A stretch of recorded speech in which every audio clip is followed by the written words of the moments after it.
Today I'll show you how to make a classic smash burger take 8 hours to film. We're going to start by making our own buns, or rather, making Joshua Weismann's buns as they look amazing every time, and I'm not a good enough baker to create my own recipe. Link in the description to his recipe.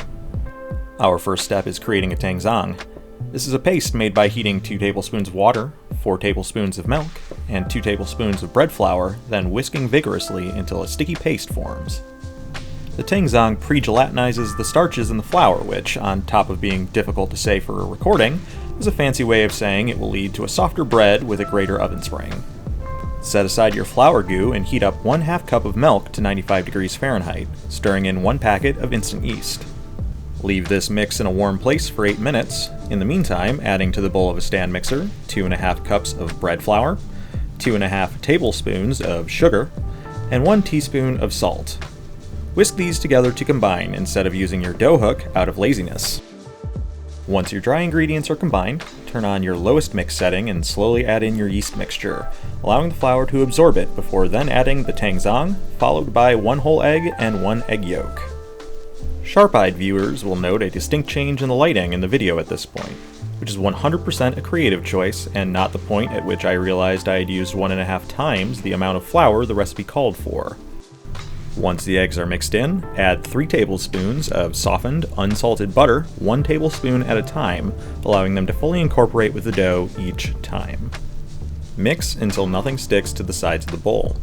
Depending on your kitchen's humidity, you may need to add an extra tablespoon or 2 of flour at this time. Remove your dough to your preferred baking work surface, gently folding and shaping into a ball before depositing into a lightly oiled bowl. Cover the bowl with plastic wrap or a damp towel and place someplace warm to proof for anywhere from the 50 minutes mine took to 90 minutes, removing when it has doubled in size. Alternatively, don't check it often enough and allow your dough to move past doubling in size and casually into "oh god, I hope this isn't overproved" territory. For the record, this was not. Once your dough is risen, remove it back to your work surface and commit casual violence on it to remove the air before dividing it into 6 even pieces. If you have a kitchen scale available, it's worth the time at this point to measure out your dough pieces. These should come in around 100 grams each, and getting similar weights will mean you get evenly baked, similar-sized buns. In my case, similar-sized ended up meaning gargantuan, but more on that in a few minutes. Once you have your 6 even pieces, shape the buns by gently stretching the sides towards the center before flipping seam side down and pulling towards you. Repeat this process until you've completed a rotation, then move your dough balls to a parchment-lined baking sheet. Either cover your buns with another rimmed baking sheet of the same size, or if, like me, you don't own more than one of any given size baking sheet, cover carefully with well-oiled plastic wrap. Allow to rise a final time in a warm location for 1 to 2 hours, or until doubled in size.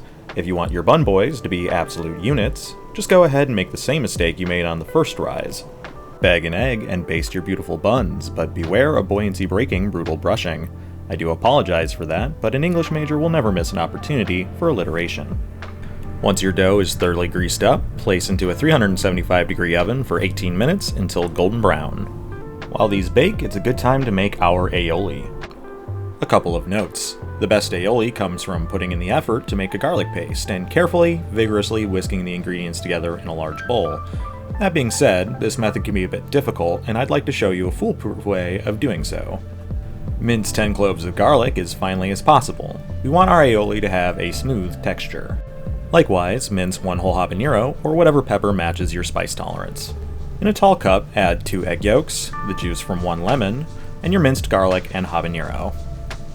Use a stick blender to blend these ingredients together before slowly streaming in ½ cup of high-quality extra virgin olive oil along with 4 to 5 tablespoons of avocado oil. Once the aioli has come together, it's really important to taste test your results for seasoning and flavor. Forgetting to add an important ingredient can massively change the flavor, or so I've heard.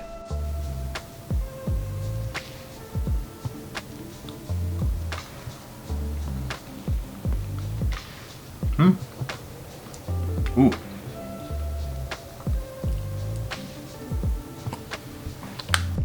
Aioli made, it's time to butter our buns and get to work on our burger. Buttering the buns immediately after pulling from the oven will give you softer and more flavorful tops, and it's a step that you shouldn't miss. It also has the fantastic side effect of making your pictures look great for the gram, which is obviously what's important here. For toppings, we're going simple and classic. Thinly sliced red onions add a pungent bite, while adding a pinch of salt to your tomatoes will highlight their natural sweetness. For greens, I've gone with finely chopped iceberg lettuce. It's a favorite of mine for burgers, and I'll be happy to die on that hill. Now, microplaning a block of sharp cheddar may look strange, but it will allow the cheese to melt quickly and evenly on our burgers. Speaking of, it's now time to cook our meats and assemble our sandwich. Form your ground beef into loose balls and set aside until needed. When cooking bacon for burgers, I like to cook them in little rounds. As nice as long strips look in pictures, when I'm actually eating a burger, I want a little bit of bacon in every bite. Cook your bacon to your preferred level of doneness. I personally like mine a little bit crispy, but not quite crunchy. Leave enough grease on your pan or griddle to toast your buns in. Once you have a nice browning on your buns, it's finally time to cook your burgers. You can either leave the bacon grease in the pan or clean your station like I did, as it can get a bit smoky. For the burger patties, you'll want to place your meatballs on the pan or griddle and use a large spatula to, as the name might suggest, smash your patties down. You're aiming for pretty thin patties here. Couple of notes. Smash burgers do best at high heat. The griddle that we used in this video didn't get quite hot enough to cook the burgers as fast as I would have liked, nor did we get the kind of browning I normally like to see on my patty.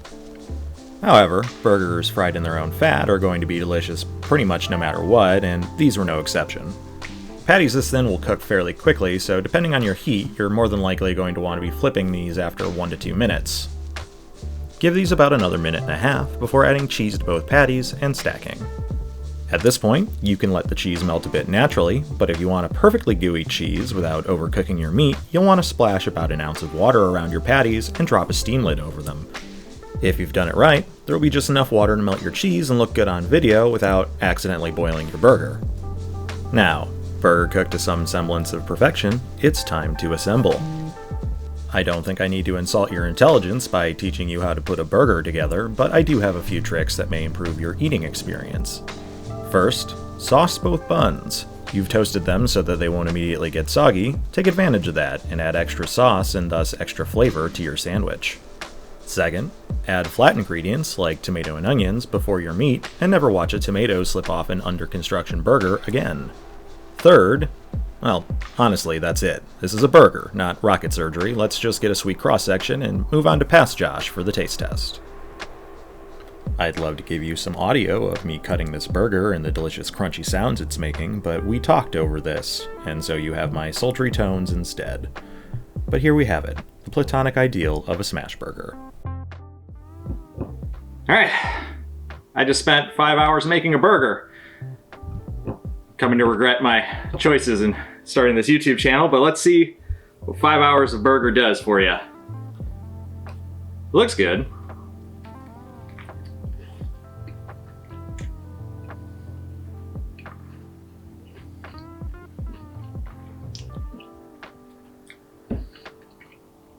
I have to admit, this is the best burger I've ever had. So, I will say,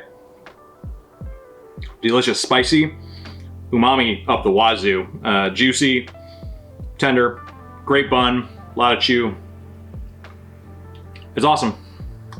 I would make this again. Hey everyone, thank you so much for watching episode 2 of my cooking channel.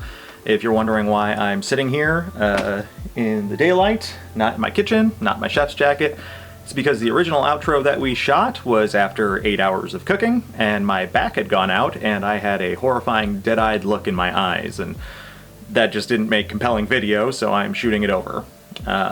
Really appreciate you guys watching my videos. If you like this, if you learned something, please go ahead and hit that like, subscribe, the bell. I don't know, I'm sure there's other things. Comment, all those good things. It's really appreciated. And keep watching it. I've got a lot of really cool stuff that I want to show you. I have a lot of more videos planned. We've already shot some more footage, so a lot more coming down the pipelines. Should be new videos every Monday. But that's all I've got for you this week. Thanks so much. Take care and happy cooking.